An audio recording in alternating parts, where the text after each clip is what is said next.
मुनिवर श्री क्षमा सागर जी गुरु के चरणों में सत सत वंदन, सत सत वंदन। हम सब शीश नवाते हैं।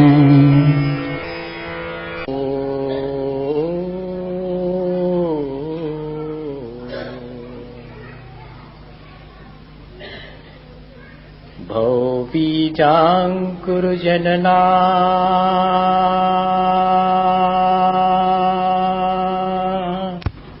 भौबीजाङ्कुरजनना रागाद्याक्षयमुपागतायस्य ब्रह्मा वा विष्णुर्वा हरो जिनो वा नमस्तस्मै।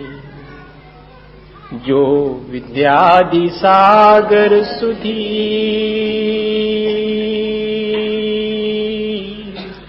जो विद्यादि सागर सुधी गुरु हैं हितैषी शुद्धात्म में निरत नित्य हितोपदेशी। वे पाप ग्रीष्म ऋतु में जल हैं सयाने पूजूं उन्हें सतत केवल ज्ञान पाने पूजूं उन्हें सतत केवल ज्ञान पाने। बोले भगवान महावीर स्वामी की, आचार्य कुंद कुंद स्वामी की, आचार्य गुरुवर विद्यासागर मुनि महाराज की।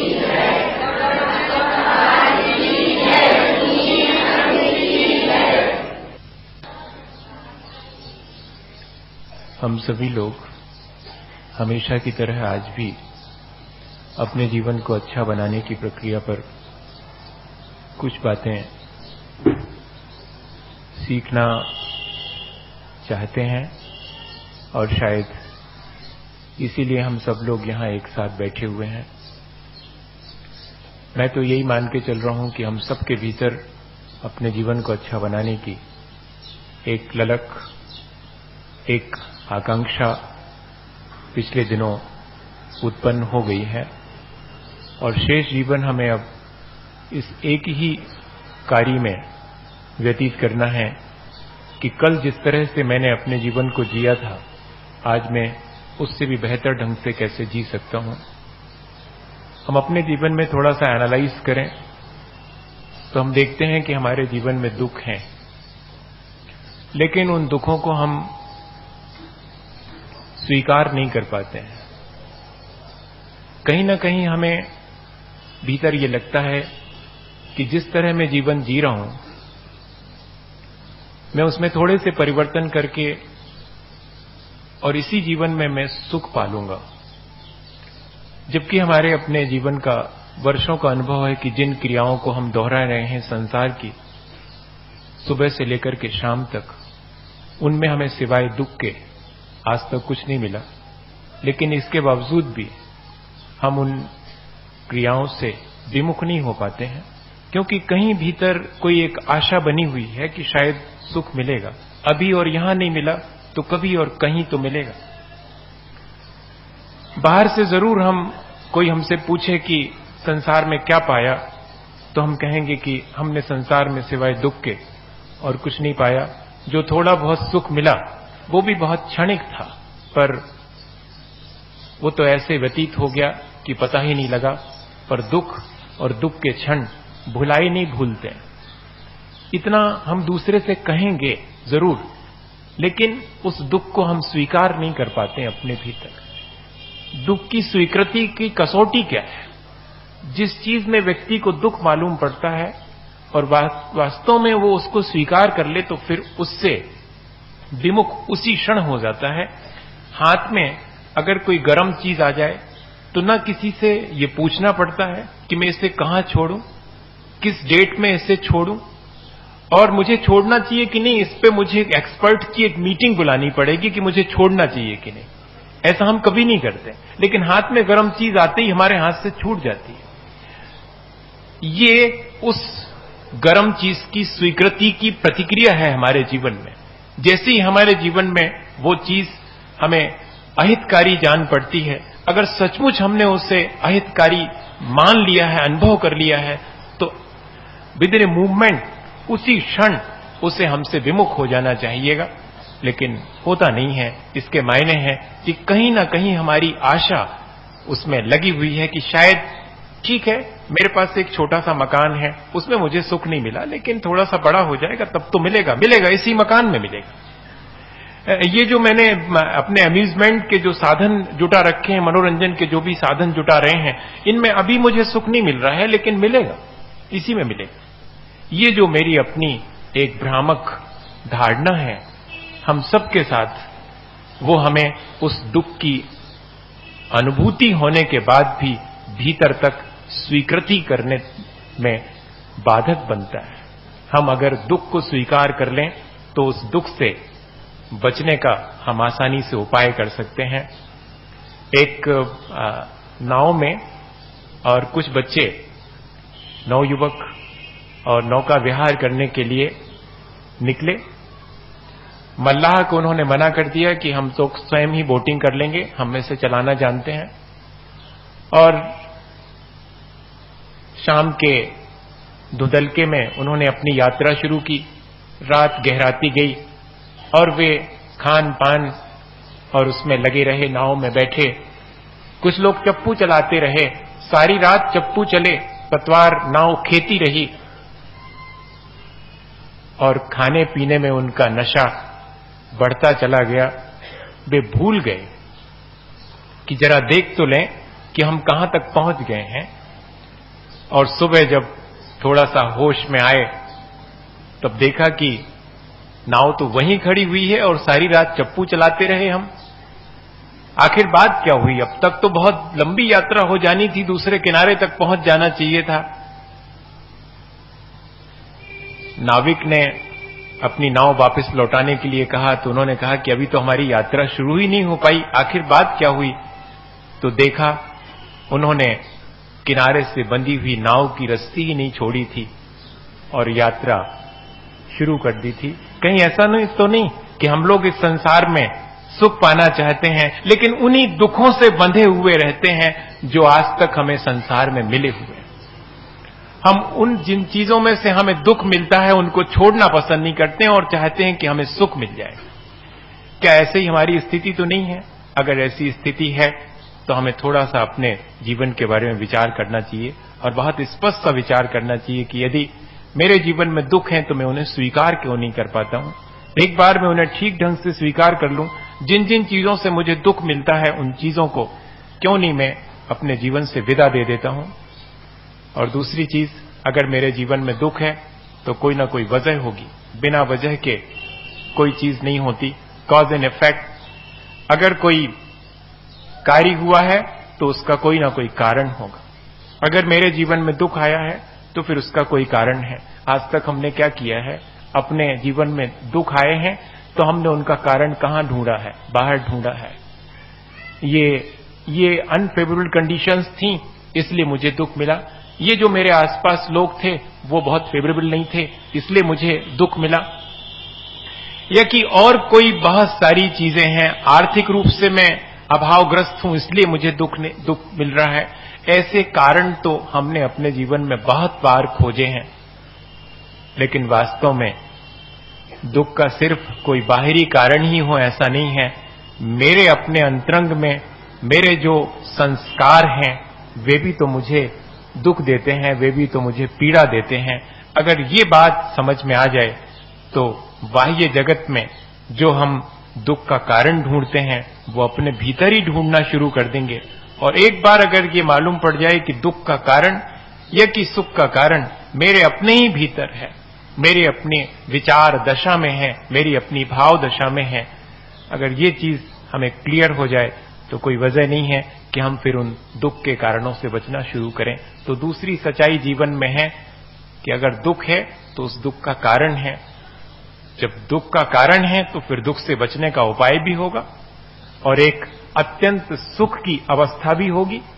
बस इतनी ही बातें अगर अपने जीवन में हम समझ लेवें तो कोई वजह नहीं है कि हम दुख से मुक्त होकर और अपने उस आत्म सुख को, उस सच्चाई को हासिल कर सकते हैं। सुख के उपाय कौन से हैं या कि दुख से बचने के उपाय कौन से हैं, दोनों एक जैसे ही हैं। चाहे हम ये कहें कि दुख से बचने का उपाय क्या है या कि ये कहें कि सुख पाने का उपाय क्या है, दोनों एक ही चीजें हैं। वो छोटी छोटी सी चीजें हैं।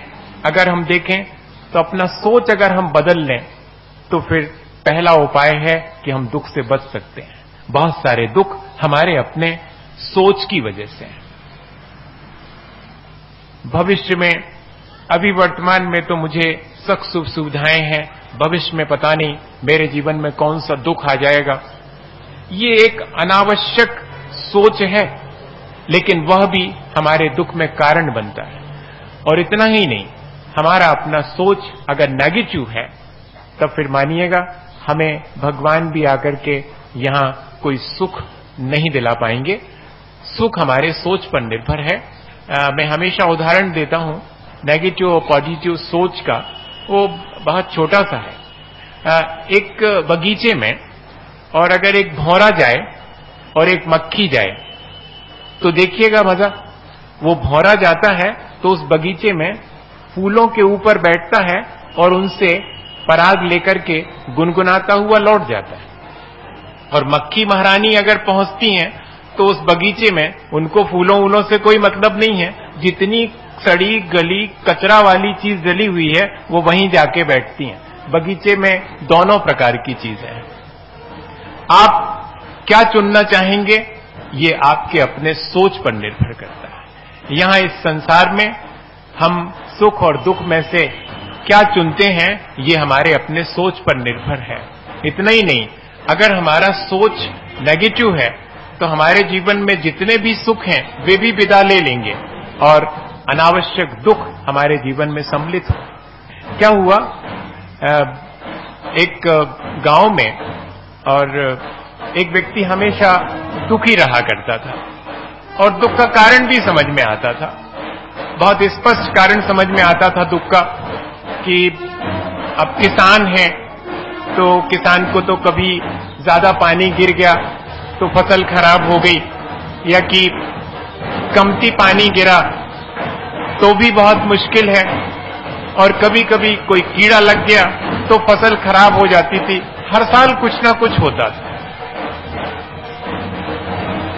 मेरी आवाज तो आप तक आ रही होगी ना? हाँ। तो ऐसी स्थिति में उसका दुखी होना वाजिब मालूम पड़ता था कि ठीक तो है, इसके जीवन में कोई ना कोई दुख का कारण दिखाई पड़ रहा है। लेकिन एक बार ऐसा हुआ कि ना ज्यादा पानी गिरा और ना कम पानी गिरा, जितना गिरना चाहिए उतना गिरा, कोई कीड़ा वीड़ा भी नहीं लगा। लेकिन इसके बाद भी लोगों ने देखा कि वो उदास है, तो लोगों को बड़ा आश्चर्य हुआ। वे पहुंचे उसके पास और उससे कहा कि भाई अब तो खलिहान में फसल अच्छी आई है और बहुत अनाज तुम्हारे खलिहान में आया हुआ है, अब तो तुम्हें खुश होना चाहिए, दुख का कोई कारण समझ में नहीं आता। तो मालूम उसने क्या कहा कि सारा कुछ अच्छा हो गया, कुछ भी खराब नहीं हुआ, जरा भी दाना सड़ा हुआ नहीं है। अब आप ही बताओ ऐसी स्थिति में जानवरों को क्या खिलावें, थोड़ा बहुत सड़ा होता तो उनके काम आ जाता। अब ऐसे दृष्टिकोण वाले को कोई सुखी कर सकता है? ये बहुत स्पष्ट सी चीज है। कहीं हम अपने भीतर झांक के देखें कि हमारा भी चीजों को लेकर के ऐसा ही एटीट्यूड तो नहीं है, ऐसे ही अप्रोच तो नहीं है हमारा भी। ये नेगेटिव अप्रोच है, इसको हमें बदलना चाहिए। अगर हम सुख का उपाय ढूंढना चाहते हैं, अगर हम दुख से बचने का उपाय ढूंढना चाहते हैं, तो सबसे पहली चीज हमारे अपने सोच को हम बदलें। दूसरी चीज अनासक्ति, ये उपाय हैं। और तीसरी चीज आत्मविश्वास। अगर हम इस संसार में और वास्तव में जो शाश्वत सुख है उसको हासिल करना चाहते हैं, इस संसार के दुखों से बचना चाहते हैं, तब हमें जहां जहां से हमें दुख मिला है उन चीजों से विमुख होना पड़ेगा, उनसे अनासक्त होना पड़ेगा। चीजों का उपयोग करना बुरी चीज नहीं है, लेकिन उनमें इंडल्ज हो जाना, उनमें आसक्त हो जाना। और मजा यह है कि जिन चीजों में हम जितने आसक्त हो जाते हैं उनका उपयोग नहीं कर पाते। अच्छा देखो, जो अपन बहुत बढ़िया नए कपड़े बनवाते हैं तो क्या करते हैं, वो अपन को बहुत अच्छे लगते हैं तो उनका उपयोग नहीं करते, अपन रखे रहते हैं। कोई विशेष फंक्शन आएगा तो उस दिन पहनेंगे, और पहनेंगे भी तो ऐसे पहनेंगे कि अपन को भले ही धक्का लग जाए लेकिन कपड़े को ना लगे धक्का। ऐसे पहनते हैं। ये इससे क्या मालूम पड़ता है कि हम उसका उपयोग ठीक ठीक कर पा रहे हैं? नहीं, हमारी आसक्ति उसका उपयोग नहीं करने देती हमारे लिए, और उससे मिलने वाला सुख भी हमें प्राप्त नहीं हो पाता। बहुत सीधी सी चीज है कि हम यहां पर जो भी हमें साधन मिले हैं उनको अनासक्त होकर के उनका उपयोग करें। मैं ये नहीं कह रहा हूं कि अनासक्त हो जाएं मतलब सब कुछ छोड़ छाड़ के और जंगल में चले जाएं, तब भी वहां आसक्ति बनी रह सकती है भैया। और यदि हम सबके बीच रह करके भी और अनासक्त होकर के और अपने जीवन को जिएं तो हमारे जीवन में वह जो अनासक्ति का और निराकुलता का सुख है वो आज भी प्राप्त हो सकता है। आसक्ति कैसी चीज है, मैं एक उदाहरण हमेशा सुनाया करता हूं। क्या हुआ कि किसी को सुख और शांति की खोज थी और बहुत रईस आदमी था। उसके मन में बहुत विचार आता था कई बार कि जिंदगी निकल गई और मैं मिस कर रहा हूं सुख और शांति को, मुझे उसकी खोज करनी चाहिए। वो निकला सुख शांति की खोज में, और उसने सोचा कि थोड़ा बहुत, अब सारा तो नहीं रखा जा सकता तो थोड़ा तो पास में रख लें। तो जितने कीमती कीमती हीरे जवाहरात थे वो उसने एक पोटली में रखे और चला। गांव गांव में पहुंचता था, लोगों से पूछता था कि आपको कहीं शांति मिली, आपको कहीं सुख मिला? तो लोग कहते भाई हमने तो कहीं शांति नहीं देखी यहां पर, आप किसी आगे के गांव में जाएं वहां पूछें, शायद वहां शांति हो, वहां सुख हो। तो वो ऐसे कई गांवों में घूमा और कोई उससे नहीं बता पाता था कि सुख कहां है और शांति कहां है। कुछ लोगों ने एक बार उससे कहा कि हमारे गांव के बाहर एक पेड़ के नीचे एक बाबा जी आकर के बैठे हैं, 2-3 दिन हो गए। उनके पास आसपास जाने से लगता है कि यहां शांति है, यहां सुख है। संभव है कि उनको मालूम हो कि ये शांति नाम की चीज कहां है, ये सुख नाम की चीज कहां है, आप उनसे कांटेक्ट करें। तो वो गए सेठ जी वहां पर, और चबूतरे पे बैठे थे बाबा जी पेड़ के नीचे। बाबा जी से पूछा कि आपने कहीं सुख देखा, आपने कहीं शांति मिली आपको? बाबा जी 2 मिनट तो चुप रहे और फिर पता नहीं क्या उनके मन में आया और सेठ जी की पोटली लेकर के और भागे। अब तो सेठ जी दंग रह गए कि हम तो इनको बाबा जी समझ रहे थे और हम सोच रहे थे कि ये शांति बताएंगे कि शांति कहां पर है, और ये तो हमारी पोटली लेकर के भागे। अब सेठ जी पीछे पीछे भागे और बाबा जी आगे आगे, और सारे गांव में गलियों में से इसमें से निकले उसमें से गए, उसमें से निकले उसमें गए, सारी जनता पीछे पीछे, बाबा जी आगे, फिर सेठ जी उनके पीछे और जनता। और बाबा जी ने पूरा 2-3 किलोमीटर गांव का चक्कर लगाया और पोटली हाथ में लिए हाँपे हाँपते और फिर पेड़ के नीचे आकर के बैठ गए। सेठ जी भी आए और अपनी पोटली ज्यों की त्यों ले ली और कहा बाबा जी इतना नाहक आपने मुझे अशांत किया, इतना परेशान किया। हम तो आपसे शांति और सुख का उपाय पूछ रहे थे और आपने हमारे जीवन में उपद्रव खड़ा कर दिया। बाबा जी ने कहा कि मैंने तो तुम्हें कोई अशांति नहीं दी, मैंने तो कोई तुम्हें दुख नहीं दिया। मैंने कौन सा दुख और कौन सी अशांति दी? दुख और अशांति का कारण तो तुम्हारे ही पास है, तुम उसे लिए घूम रहे हो, उसकी वजह से है, मेरी वजह से तो कुछ भी नहीं। बड़ी स्पष्ट सी चीज थी। वो पोटली जो हीरों से भरी हुई है उसके प्रति जो आसक्ति है वो सेठ को दुख और पीड़ा और अशांति दे रही है या कि कोई और दे रहा है? हमारे अपने जीवन में भी ऐसा ही है, लेकिन ये इतनी छोटी सी बात एकदम समझ में नहीं आएगी। कई जिंदगियां लग जाती हैं अनासक्त होकर के चीजों का उपयोग करने की जो एक प्रक्रिया है वो अगर हमारे जीवन में, कहते सुनते जरूर हैं अपन की जलते भिन्न कमल है, जन से भिन्न कमल के समान अलिप्त होकर के रहना। भरत चक्रवर्ती का उदाहरण दे देते हैं कि 96,000 रानियों के बीच, अपार वैभव के बीच वे अलिप्त रहे। कैसे अलिप्त रहे होंगे, शायद यही उनका अपना अनासक्त भाव रहा होगा। क्या ऐसा हमारे अपने घर गृहस्थी में, यहां तो छोटी थोड़ी सी चीजों में हम इतने आसक्त हो जाते हैं कि उन चीजों के सद्भाव में अपने जीवन को बहुत अच्छा मानते हैं और उनके अभाव में अपना जीवन नष्ट हुए के समान मानते हैं। भैया थोड़ा सा अगर हम इस चीज को बदल लें तो संभव है कि हमारे जीवन में और जो वास्तविक सुख है उसकी थोड़ी सी झलक आए। और तीसरी चीज आत्मविश्वास। आत्मविश्वास अगर हमारे मन में है तब भी हमें इस संसार में सुख का उपाय प्राप्त हो सकता है या कि दुख से बचने का उपाय प्राप्त हो सकता है। आत्मविश्वास किसे कहेंगे आप? अपने आप पर विश्वास होना। मैं इस संसार में अगर दुख पा रहा हूं तो उसका कारण भी मेरे भीतर है। इस संसार में मैं सुख भी पा सकता हूं अगर मैं उपाय करूं तो।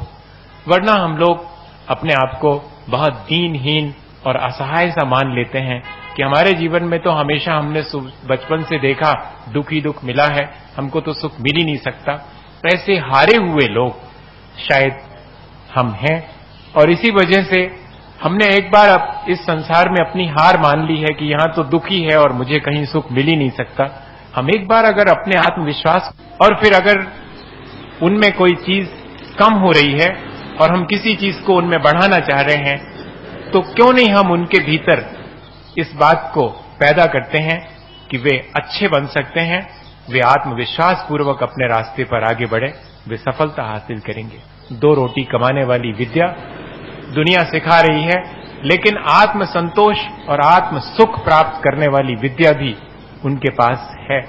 वे उसके साथ साथ बाह्य सफलता हासिल करें, लेकिन अंतरंग में उस सफलता का आनंद आत्म संतोष और आत्म तृप्ति में ही है।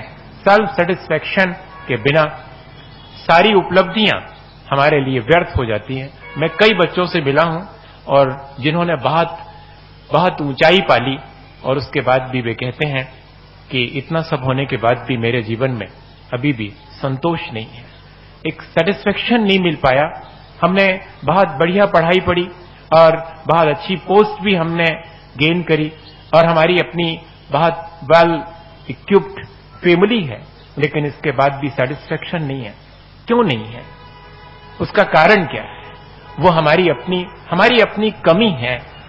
हमने उन्हें संस्कारों के साथ साथ आत्मविश्वास का संस्कार नहीं दिया है। हमने बाकी सब कुछ दिया, अपने जीवन में भी हमने आत्मविश्वास को नहीं बढ़ाया। अगर हम एक बार अपने उस आत्मविश्वास को जागृत कर लें कि हां, मैंने जो पाया है उसका मैं आनंद लूं, मुझे जो और पाना शेष है उसके लिए एफर्ट करूं, उसके लिए वरीड होने की, उसके लिए चिंतित होने की और दुखी होने की तो कोई आवश्यकता नहीं है।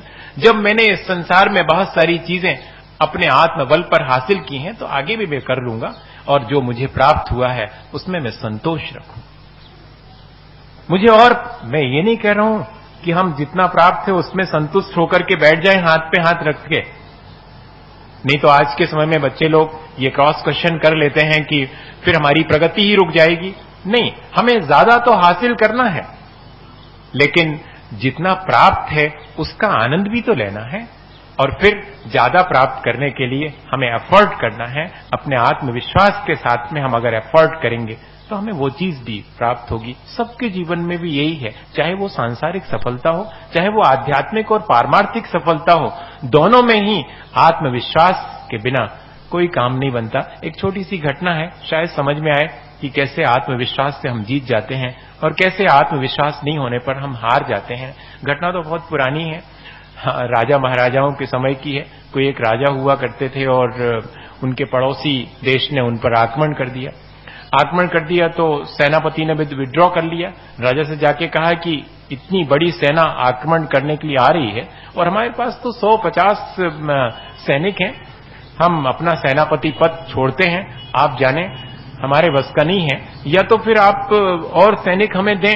इतने थोड़े से सैनिकों को लेकर के हम तो जीत सकते ही नहीं हैं और हार हमारी निश्चित है। जब राजा ने सेनापति के मुंह से ये बात सुनी तब राजा को बहुत आश्चर्य हुआ कि अगर सेना का नायक ही हार जाएगा, पहले ही से हार मान लेगा, तब तो फिर जीतना बहुत मुश्किल है। सेनापति और कोई नहीं है, हमारे भीतर बैठी हुई हमारी चेतना है, वो संसार के राग द्वेष को देख करके और उसे जीतने के लिए कोई उपाय नहीं करती, बल्कि ये कह करके कि हम तो इस राग द्वेष को जीत ही नहीं सकते, इस संसार से हम पार हो ही नहीं सकते, हार मान के बैठ जाती है। अब क्या करें? कौन उसे प्रमोट करे, कौन उसे एनकरेज करे? उसके लिए जरूरी है किसी आत्मविश्वास से संपन्न व्यक्ति के पास पहुंचना। और राजा के दिमाग में उसी समय यह चीज आई कि कैसे सेनापति का आत्मविश्वास बढ़ाया जाए, और स्वयं भी उसको सेनापति को हारा देख करके थोड़ी सी मुश्किल तो हुई थी। उस समय उसे याद आया कि मेरा एक बचपन में मित्र हुआ करता था, सुनते हैं कि वो साधु हो गया, शायद उसके पास कोई इस चीज का उपाय होगा। और वो उसे खोजता है और उस साधु के पास पहुंचता है और कहता है कि तुम्हें याद है, मैं तुम्हारा मित्र, तुम साधु हो गए थे, मैं राजा बन गया था, आज मुझे एक मुश्किल आके खड़ी हुई है, पड़ोसी राष्ट्र ने मेरे ऊपर आक्रमण किया है, सेनापति ने हार पहले से मान ली है, ऐसी स्थिति में बताइएगा कि मैं क्या करूं। तो मालूम उस साधु ने क्या कहा? तो ऐसा करो, मुझे सेनापति बना दो, मैं बन जाता हूं तुम्हारा सेनापति।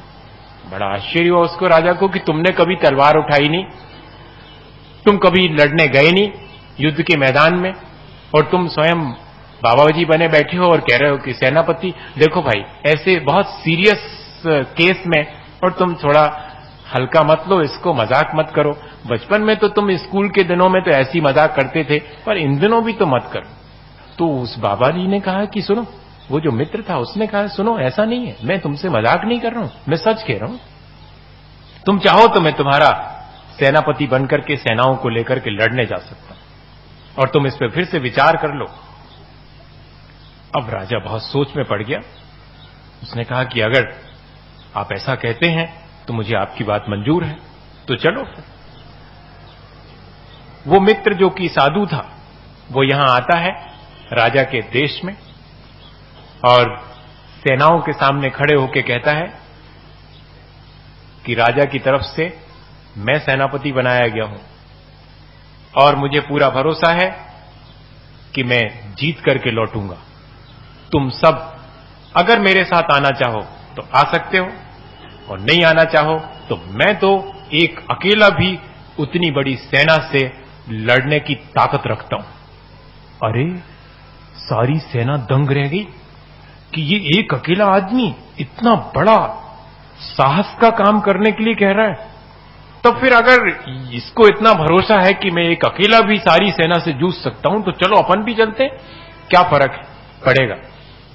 और सारे लोग तैयार हो गए, सारी सेनाएं तैयार हो गई, और चले तो रास्ते में ऐसे रास्ते से ले गया वो सेनापति बना हुआ साधु कि जहां एक खंडहर मंदिर पड़ता था, और उसमें भगवान की एक प्रतिमा अभी भी थी। और जब उस मंदिर के सामने से सारी सेनाएं गुजरने लगी, तो साधु ने कहा कि सुनो, ये मंदिर बीच में पड़ गया, भगवान इसमें है ही, अपन उनसे कंफर्म कर लेते हैं, अगर जीतना कंफर्म है तब तो अपन चलें, और अगर भगवान ही कह देंगे कि तुम हारोगे तो काहे को बेकार मरने के लिए चले, अपन लौट जाएंगे। सैनिकों ने कहा कि अरे वाह, ये तो और बढ़िया चीज हो गई, भगवान से अपन कंफर्म कर लेते हैं कि अगर जीत है तो फिर तो चलते हैं, और अगर हारना निश्चित है तो लौट जाएंगे। और पहुंचे वहां पर। अब भगवान तो कुछ बोलने वाले नहीं थे। कई बार ऐसा होता है कि सामने जिसे हम अपना श्रद्धेय मानते हैं वो कुछ नहीं बोलता, लेकिन हमारे अंतरात्मा में जो विश्वास है वो बोलता है। साधु ने कहा कि सुनो, ये तो कुछ बोलेंगे नहीं, लेकिन ये साक्षी हैं। अपन ऐसा करते हैं कि टॉस कर लेते हैं, सिक्का उछाल लेते हैं। अगर हेड तो जीत तय है, भगवान भी बिल्कुल कंफर्म कह रहा है, साक्षी है। और अगर टेल तो फिर वापस लौट जाएंगे, क्योंकि हारना निश्चित है। बात सबके समझ में आई। भगवान की साक्षी में सिक्का उछाला गया, नीचे गिरा तो हेड। तो साधु ने कहा कि जीत अपनी है, ये निश्चित हो गया, क्योंकि भगवान खुद कह रहे हैं। सारे सैनिक उत्साहित हो गए और सब चले थोड़े से होने के बाद भी हफ्ते भर के बाद वे लौट करे, जीत करके लौटे। और जब जीत करके लौटे तो उसी रास्ते से लौटे। उस सेनापति बने हुए साधु ने कहा कि सुनो, थैंक्स तो देना चाहिए अपन को, क्योंकि भगवान की साक्षी में ही उन्हीं ने कंफर्म किया था कि अपन जीत जाएंगे, सफलता अपने हाथ में लगेगी, तो जरा थैंक्स तो दे दें उनको, धन्यवाद दे दें। सबको पसंद आई बात। गए फिर उस मंदिर के में, और सबने कहा कि आपकी ही कृपा से हम सब जीत करके आए हैं, वरना तो हम हार मान चुके थे। हमारा आत्मविश्वास आपके साक्षी में, चूंकि सिक्का उछाल करके हेड गिरा था, इसलिए बहुत आत्मविश्वास बढ़ गया था। हम आपकी कृपा से जीत के लौटे हैं। तब उस साधु ने बहुत जोर से हंसा और कहा कि सुनो, अब मैं तो यहीं से जंगल लौट जाऊंगा वापस। तुम राजा से कह देना कि सेनापति बनाया था, जीत भी हासिल हो गई, मैं वहीं से लौट गया। और तुम सब लोग ना मेरी वजह से जीते हो, ना इस भगवान की वजह से जीते हो। जानना चाहते हो कैसे जीते हो, तो ये लो सिक्का, देख लो। सिक्के के दोनों तरफ हेड ही हेड था, टेल तो वहां पर कहीं था ही नहीं। हारने का तो सवाल ही नहीं था। हमेशा ऐसा आत्मविश्वास कि मैं जो करूंगा अपने जीवन में, मैं उसमें जीत हासिल करूंगा। हारना मेरे जीवन में, हारते वो हैं जो कि काम शुरू करने पर असफल होने पर पीछे हट जाते हैं। जीतते वे हैं जो हजार असफलताओं के बाद भी और निरंतर आगे बढ़ते चले जाते हैं। हमने अगर कई जिंदगियां अपने जीवन में दुख पाया है, तब भी हम हारेंगे नहीं। हम थक जरूर जाएंगे, लेकिन हम हारेंगे नहीं, हार कर ठहरेंगे नहीं। एक दिन अपने जीवन में अपनी उस आत्मा की अनंत शक्ति को जरूर प्रकट करेंगे और आत्म सुख को प्राप्त करेंगे, तमाम दुखों के बीच भी संसार के। और अगर मेरे भीतर ये आत्मविश्वास बना रहे कि मुझे वो जो भगवत स्वरूप है, मुझे वो जो शाश्वत सुख है, वो प्राप्त हो सकता है। अगर इस आत्मविश्वास, अनाशक्ति और सकारात्मक सोच के साथ हम अपने जीवन को जिएं, तो कोई वजह नहीं है कि हमारा जीवन सुख और शांति से समृद्ध हो और अच्छा बन सके। इसी भावना के साथ कि हम सब अपने दृष्टिकोण को बदलें, इस संसार की आसक्तियों से थोड़ा सा हटें और आत्मविश्वास के साथ अपने जीवन में और निरंतर आगे बढ़ते हुए अपने जीवन को अच्छा बनाएं। आज तो रविवार है, अपन सब एक साथ मिल बैठकर नमोकार करेंगे, इसी भावना के साथ कि हमारा जीवन अच्छा बने और हम अपने जीवन में सुख और शांति हासिल कर सकें।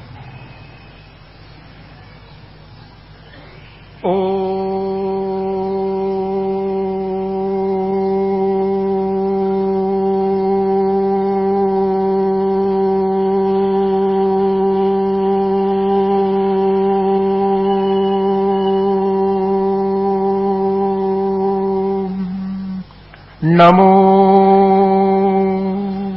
अरिहंताणम्।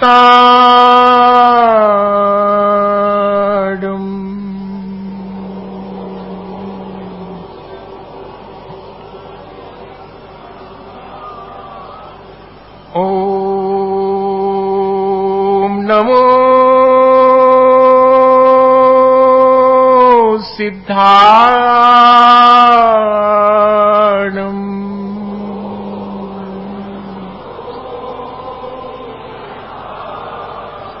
ओम नमो आयर्याणम्।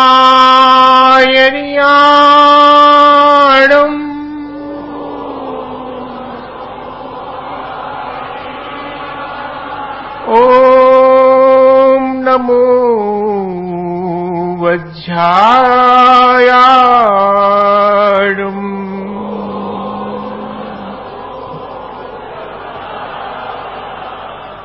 नमो लोये सौवसावूनम्।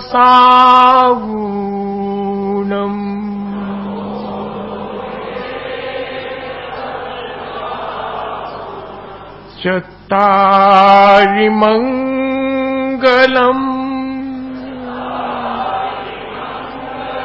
अरिहन्तामङ्गलम् सिद्धामंगलम्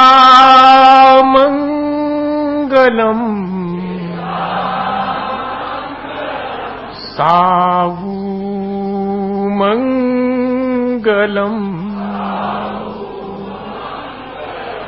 केवली पन्नतो धम्मो मंगलम्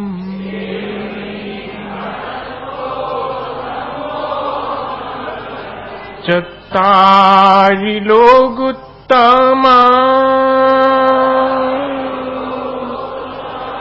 अरिहन्ता लोकुत्तमा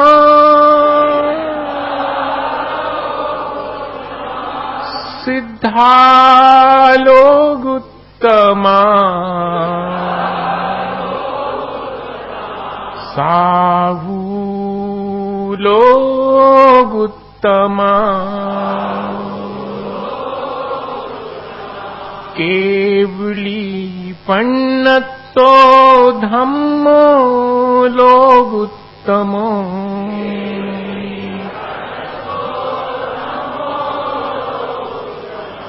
चत्तारि शरणं पव्वजामि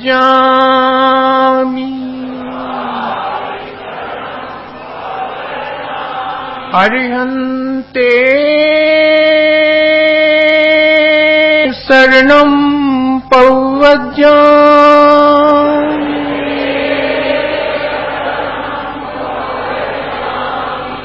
सिद्धे शरणं पव्वजामि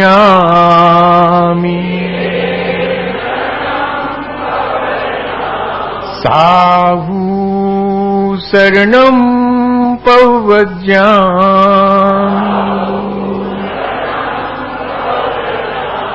केवली पन्नतं धम्मं शरणं पव्वजामि